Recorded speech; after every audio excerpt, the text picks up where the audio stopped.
मैं किसान हूँ, लोगों की पेट की खातिर कर्ज लेकर मैं फसलें उगाता हूँ। मैं किसान हूँ। हाय गाइस, मैं आपका दोस्त, आपका होस्ट अतुल वर्धनम। साथियों, हमारे देश में दो वर्गों का शोषण बहुत ज़्यादा होता है, एक तो मजदूर और दूसरा किसान। और आजकल तो आप जानते ही हैं, किसान आंदोलन चल रहा है। हमारे देश में घर की बालकनी और गमलों में पुदीना धनिया बोने वाले भी आजकल किसान बनकर इस किसान आंदोलन का विरोध कर रहे हैं। मेरा काम है आपको जागरूक करना, तो मैंने सोचा क्यों ना इस टॉपिक की भी कुछ विवेचना की जाए। हाल ही में सरकार द्वारा किसानों के हित के लिए एक बिल पेश किया गया, जिसका किसानों द्वारा ही विरोध किया जा रहा है। और इसके विपरीत फुटपाथ पर अपना सामान बेच रहे किसान से 5 रुपए की धनिया लेने में भी बार्गिंग करने वाले लोग किसानों का विरोध कर रहे हैं। तभी मैंने इसको सोचा क्यों ना इसको खंगाला जाए। फिर मैंने गूगल पर सर्च किया और फिर इसमें मैंने कुछ खामियां पाई जो मैं आपके सामने पेश करता हूं। नंबर 1 पर है कॉन्ट्रैक्ट फार्मिंग, जिसका मतलब है बड़े उद्यमियों द्वारा किसानों से अनुबंध कर लेना, जिसके तहत किसान अपनी फसल को किसी दूसरे उद्यमी को या किसी दूसरे काश्तकार को नहीं बेच सकते हैं।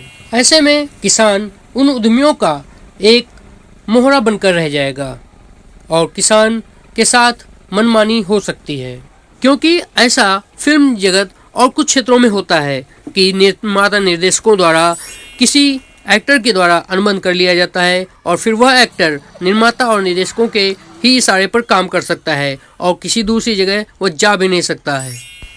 कुछ यही हालत किसानों की भी होगी। किसान अपना सामान उसी को बेच सकेगा जिससे उसका अनुबंध होगा।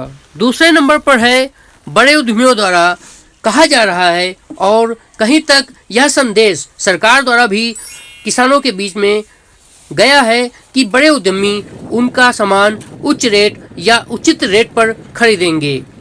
इस पर मैं आपको एक चीज़ बताना चाहता हूँ कि मैं भी बनिया हूँ और बनियों को मैं बहुत अच्छी तरह से जानता हूँ। बनिया कभी भी किसी चीज़ का रेट ऊपर से नहीं लगाता, हमेशा नीचे से लगाता है और जितना अधिक नीचे से हो सकता है वो उतना नीचे तक रेट लगाता है। इसलिए बनियों द्वारा ये तो कभी भी आप उम्मीद मत करना कि वह किसान को उचित रेट देगा और उच्च रेट में उनका सामान खरीदेगा। हमेशा वो अपना नफ़ा नुकसान देखकर ही किसान से सामान खरीदेगा। सरकार द्वारा बनाए गए बिल में कुछ बातें किसानों के हित में भी हैं, लेकिन ज़्यादातर चीज़ों पर संदेहास्पद प्रश्नवाचक चिन्ह लगा हुआ है।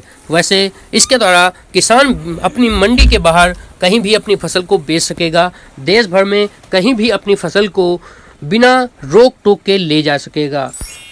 लेकिन जो मैंने दो बड़ी बातें बताई उसके तहत तो ऐसे लगता है कि किसानों को बड़े उद्यमियों के नीचे दबा दिया जाएगा या फिर उनका शोषण और पहले से और कहीं ज़्यादा होने लगेगा। जो भी हो, मैं चाहता हूँ किसानों के हित में हो और किसानों के लिए हो, क्योंकि किसान भारत का एक प्रमुख स्तंभ है और भारत बना भी किसानों से ही है। आज हम जो भी हैं किसानों की मेहनत से हैं, किसानों की लगन से हैं। इसीलिए मेरी आपसे गुजारिश है, किसानों के साथ दें। जय हिंद, जय भारत।